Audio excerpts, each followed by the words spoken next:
Alors, pour terminer ce chapitre, on va enfin pouvoir définir correctement la mesure d'un angle orienté entre deux vecteurs. Vous allez voir, on va avoir besoin de tout ce qu'on a vu jusqu'à maintenant. Premier résultat, donc on se place dans un plan euclidien orienté, donc ça veut dire on a choisi une base de référence, et on prend deux vecteurs U et V, des vecteurs non nuls.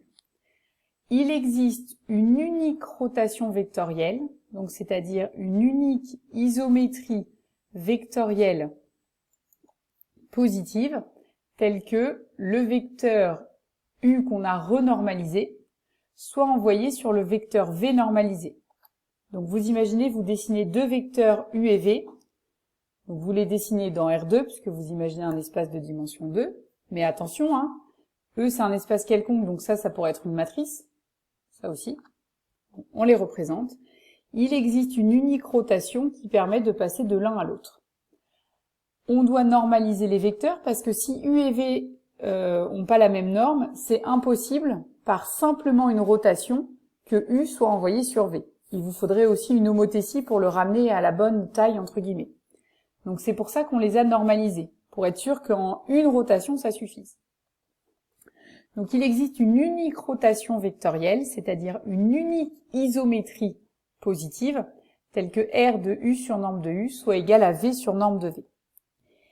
Cette unique isométrie vectorielle, elle est donc associée à une matrice de la forme Rθ, c'est ce qu'on a vu ici, et ce θ, qui est compris entre moins pi et pi, et qui permet de représenter la matrice de R dans n'importe quelle base orthonormée directe, eh bien c'est ça qu'on appelle l'angle orienté entre les vecteurs U et V, et qu'on note quelquefois comme ça entre parenthèses.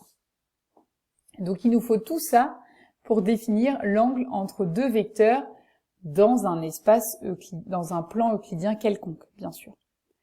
Donc il existe une mesure de l'angle orienté entre deux matrices, entre deux polynômes. Tout ça, ça existe. Ok? Bon, donc on va commencer par démontrer l'unicité de cette rotation, c'est-à-dire le théorème 19. Alors, on prend deux vecteurs U et V. Premièrement, U sur norme de U, c'est un vecteur de norme 1 et il est non nul. Donc ça forme une famille orthonormée. Donc on peut le compléter pour fabriquer une base orthonormée directe. Donc on lui ajoute un vecteur E2 et cette famille, U sur norme de U, E2, va donc former une base orthonormée directe de E. Le vecteur V sur norme de V, il se décompose dans cette base. Donc il existe un unique couple XY tel que V sur norme de V soit égal à X fois le premier vecteur de la base plus Y fois le deuxième. Et en plus, comme ce vecteur V sur norme de V est de norme 1, ça vous dit que X carré plus Y carré est égal à 1. Donc là, on sent qu'il pourrait y avoir un cos θ et un sin θ. Donc on va poser R, la matrice définie par xy moins yx, avec x et y qui sont les coordonnées du vecteur V sur norme de V. Cette matrice, c'est une matrice d'isométrie vectorielle. On peut le démontrer en calculant transposé de R fois R, qui va faire 1. Son déterminant vaut 1, puisque c'est x au carré plus y carré, donc c'est une matrice orthogonale positive. Donc c'est une rotation, une matrice de rotation. On va montrer que elle convient très bien pour ce qu'on veut, c'est-à-dire envoyer le vecteur U sur norme de U sur le vecteur V sur norme de V. Donc, derrière cette matrice, il y a de caché un endomorphisme, okay, comme derrière chaque matrice, petit r si vous voulez. Donc on doit calculer petit r de U sur norme de U. C'est-à-dire, on fait la matrice R fois les coordonnées du vecteur U sur norme de U. Alors, les coordonnées du vecteur U sur norme de U, dans cette base-là, c'est 1 et 0. Donc, R fois le vecteur 1, 0, ça vaut la colonne XY. Donc, R, qui est une matrice de rotation, elle envoie bien U sur norme de U sur V sur norme de V.